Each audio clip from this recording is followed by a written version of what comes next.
Syracuse isn't telling anyone who the quarterback is going to be. And that's a good thing. Let's talk about it.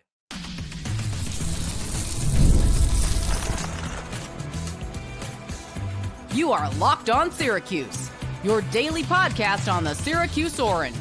Part of the Locked On Podcast Network, your team every day.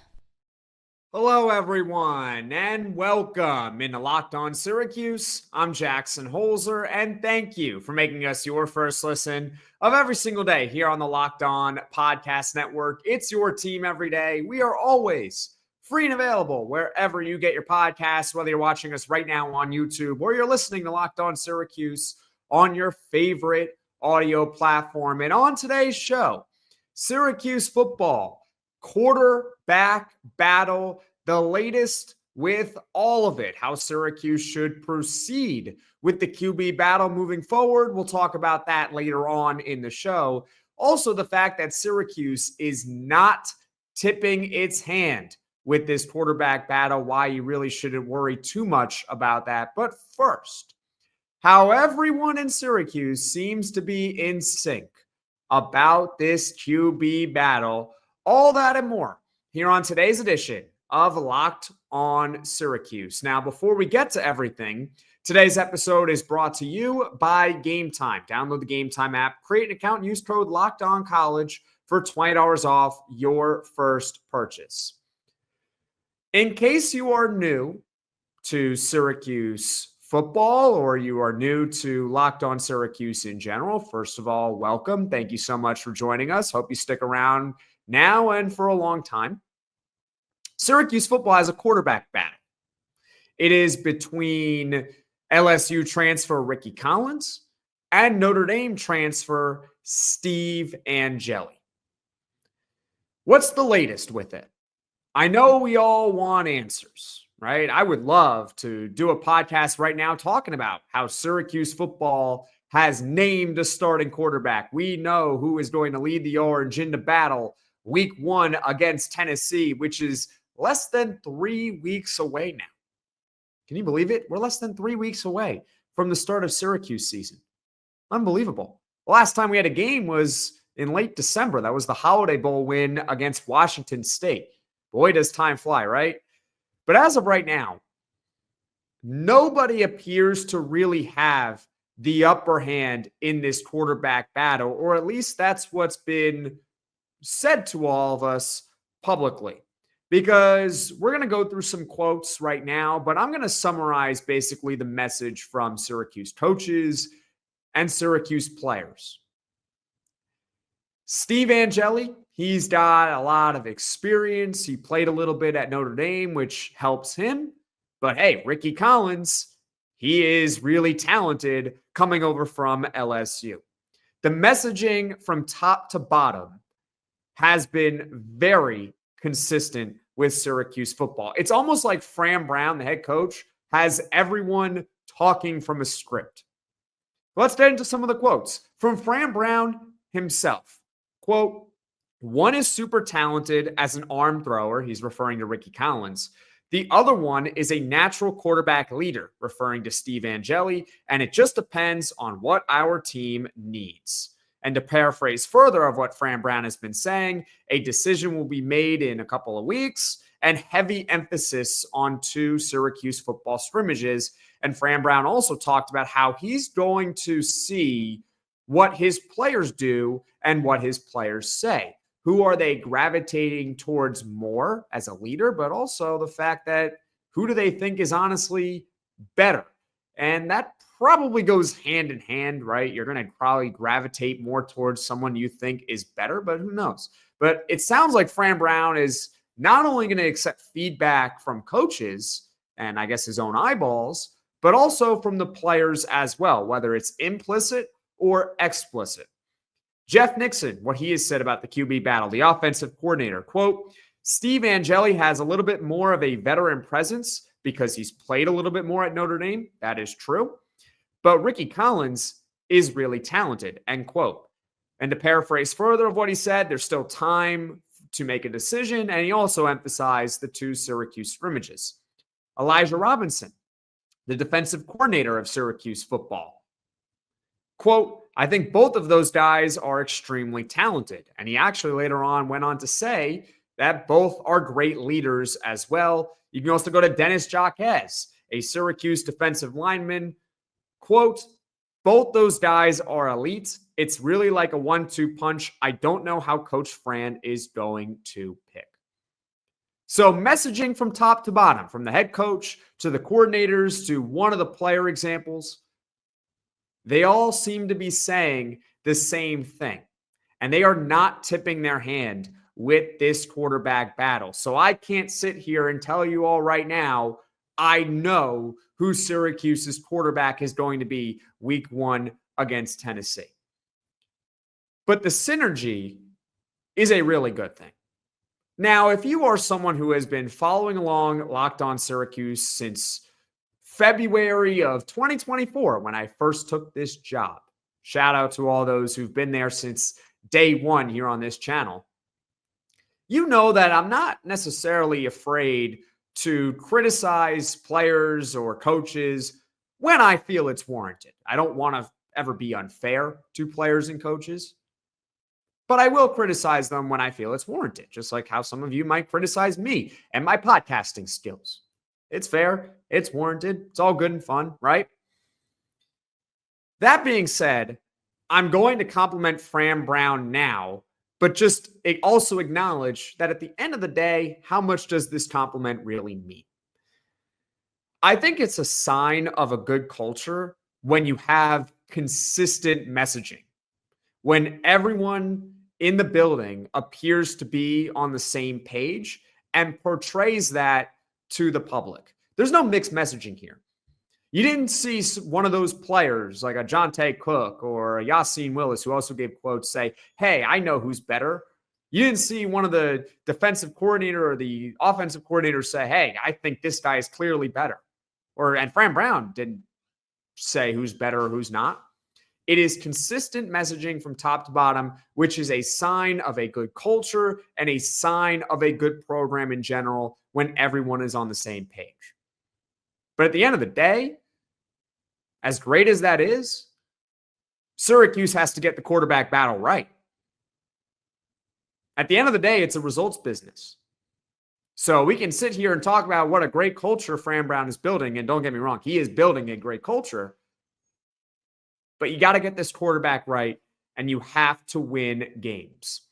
What do you think about Syracuse's quarterback battle for the 2025 college football season? And who do you think has the edge in the QB battle right now? Rickie Collins, the LSU transfer, or Steve Angeli, the Notre Dame transfer? Comment your thoughts in the comment section below.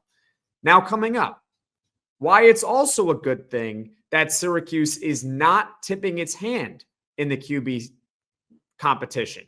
Let's talk about it next here on Locked On Syracuse. We've all been there, logging on early and waiting forever for concert tickets to go on sale, only to lose your spot for a show you've been dying to see. Live music should be about making memories, not dealing with the stress of ticket shopping.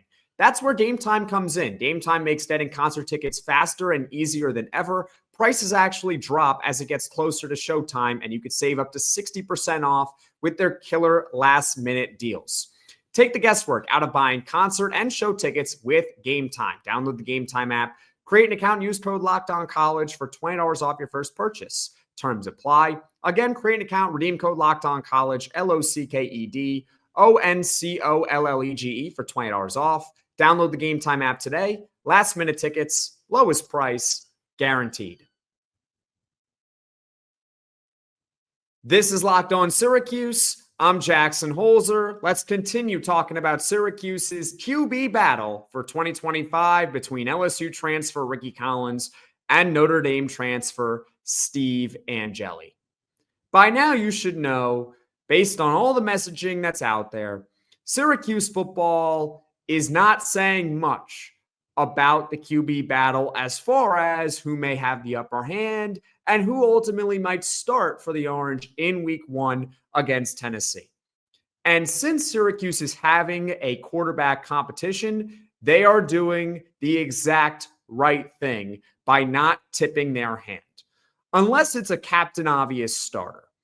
Like go back to last season, Kyle McCord.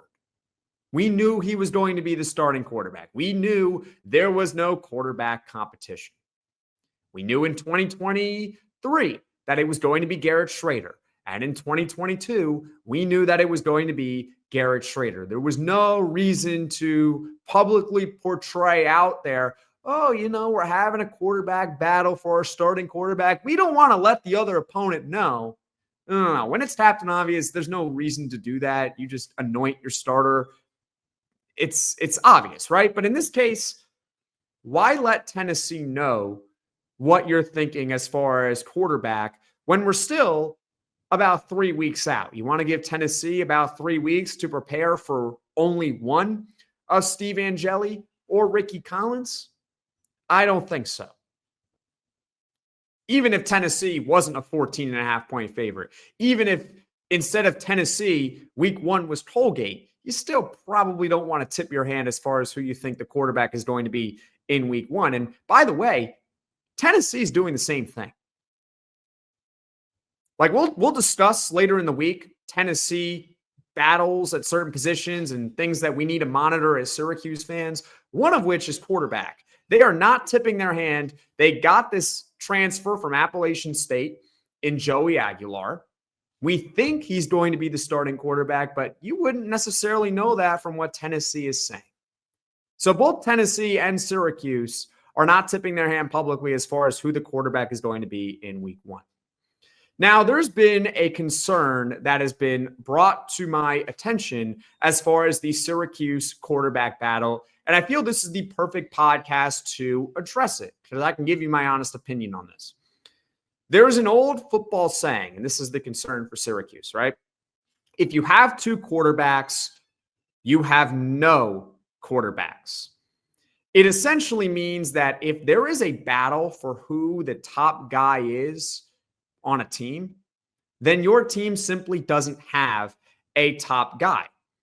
But I got to be honest with you, I believe a lot more in this saying when it comes to the NFL rather than it does in college. And the reasoning is because in college, you have the transfer portal and you have high school recruiting. You can have multiple really good quarterbacks on your team in college versus in the NFL, that does not happen quite as often, right? In the NFL, when there is a quarterback competition that's out there, you're not seeing it between Patrick Mahomes and Joe Burrow.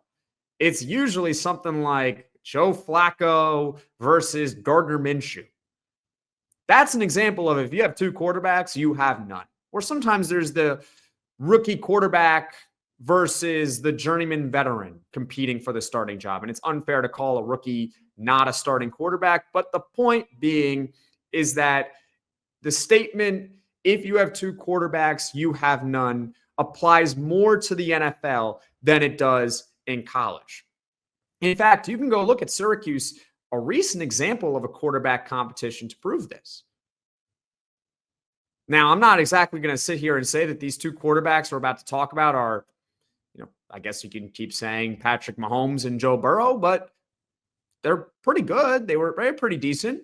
In 2021, Syracuse had Garrett Schrader, and they also had Tommy DeVito.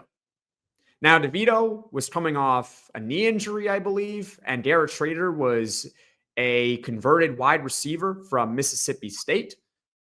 But hey, they had those 2 quarterbacks on the roster, and they were duking it out in the preseason, or I guess in fall camp. There is no preseason in college football. Now I got the NFL all mixed into my head. I'm sorry. I apologize about that. But the point being is that even at Syracuse in 2021, they had 2 pretty decent quarterbacks. Garrett Schrader, he was pretty good for Syracuse. 2021, I think, was his best statistical season, at least rushing-wise. 2022, he led Syracuse to a bowl. 2023, he led Syracuse to a bowl despite being injured for about half that season. So 2 bowls in 3 years for Garrett Schrader. And Tommy DeVito, while he did not work out for Syracuse, he did go to Illinois in 2022, had a pretty good year there, and parlayed that into an NFL career. So, yeah, Syracuse is having a quarterback competition, and they're not going to publicly say who is favored. But I believe it's more so of they don't want to tip their hand towards Tennessee, which is the exact same thing that Tennessee is doing instead of the age-old, if you have two quarterbacks, you have no quarterbacks. Because in college, there's much more of a track record of teams having multiple good quarterbacks versus the NFL, where that saying is mostly true. It's very difficult for an NFL team to have two starting quarterbacks on the roster, mainly because there are not 32 starting quarterbacks in the NFL. I know technically by the numbers, they say they have to be 32 starting quarterbacks, but only about 20 to 25 are actually starting caliber. The rest just rotate year in and year out. So I'm not necessarily worried about Syracuse as far as they might not have any good quarterbacks. I can't prove it. We won't find out until the actual season starts, but I am confident that Syracuse will get solid quarterback play in 2025. And I throw it over to you. What are your thoughts? You think Syracuse is going to get good quarterback play in 2025? Comment your thoughts in the comment section below. Now, coming up, we'll discuss what Syracuse should do moving forward with their QB competition. So stick with me here on Locked On Syracuse.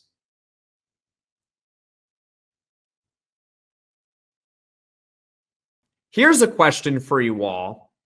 How should Syracuse proceed with its quarterback situation moving forward in fall camp? Comment your thoughts right now in the comment section below.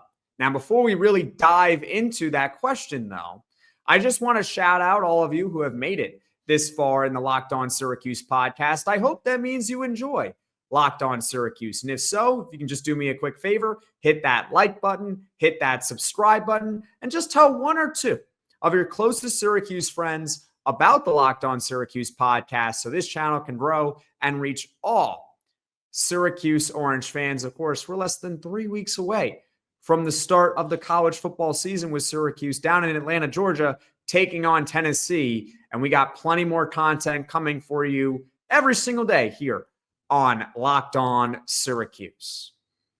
So how should they proceed? What should they do? For now, keep us guessing. We don't know who Syracuse's starting quarterback is going to be. That's the bottom line. That has been the theme of this podcast. We don't know who the starting quarterback is going to be. They are not tipping their hand. It is the exact right thing to do. Another reason why we know this is because both Steve Angeli and Rickie Collins are getting reps with the ones and twos in practice. That should tell you that the coaching staff, maybe they have an idea who the quarterback is going to be, but they're not going to give anything away. Why bother letting any information leak out, especially to Tennessee, who your week one quarterback is going to be? When it becomes appropriate, when it becomes time, that's when Syracuse, of course, should name a starter. There is also, though, a balance between having a quarterback competition and also wanting your quarterback to have enough reps with your starters on offense. So ideally, this situation is resolved at least a week before the Tennessee game. It would be ideal if Syracuse's starting quarterback could have 1 full week of practice to get ready with the ones against Tennessee, just solely with the ones. That's how I think they should proceed. This thing should be wrapped up at least a week before the Tennessee game. So you give the starting quarterback enough reps with the starters, enough time to be able to build chemistry with the offense. Now let's go over another question with how Syracuse should proceed. And this more factors into the decision-making here. This is a doozy. Should Syracuse pick the most talented quarterback to be their quarterback in 2025? Or should they pick the one who displays the best leadership? Comment your thoughts right now in the comments section below. Both are obviously very, very important. The coaching staff has said repeatedly that they are looking for leadership at the QB position. But at the end of the day, talent is talent. You can be a great leader. That's cool. But if you're not any good, it doesn't matter how great of a leader you are, because this is a results business. It's about wins and losses, not about who's the best leader. Ideally, you would find both. So really, the answer to this question, there's only really one right answer. You play the better quarterback. Simple. You play the better quarterback. Who displays the best leadership? Who's more talented? Best quarterback. Is it Steve Angeli or is it Rickie Collins? Whoever is better should be the week 1 quarterback against Tennessee. Maybe you agree. Maybe you disagree with that. Comment your thoughts on the comments section below. Would you prefer talent or would you prefer leadership for Syracuse's quarterback 1? So that just about does it. Talking about Syracuse's quarterback situation, quarterback battle ahead of week 1 against Tennessee. As far as what is coming up on Locked On Syracuse here in the near future, tomorrow we got another full podcast for you. Tennessee position battles, mainly the fact that they are also having a quarterback battle. Joey Aguilar probably the starter, but maybe not. We'll talk more about that tomorrow on the show.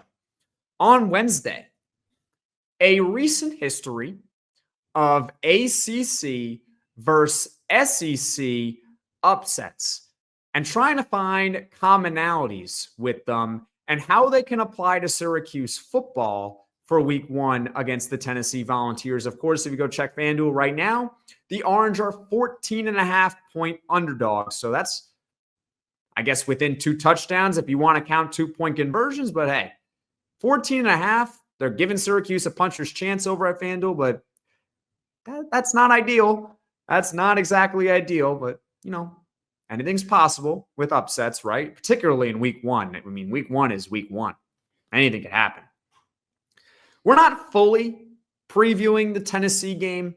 We'll save that for the week leading up to the Tennessee game, but hey, we'll check in on Tennessee. We're kind of dipping our toes in the water in the lead up to this game. So that's what's coming up on Locked On Syracuse in the near future. Tomorrow, Tennessee position battles, mainly their quarterback situation. Wednesday, a recent history of ACC and SEC upsets and how they can apply potentially to Syracuse football in week 1. Thank you for making us your first listen today. Now, for your second listen, you might want to check out the Locked On Portal Show with football recruiting expert Brian Smith, who's got the latest rumors and signings each and every day.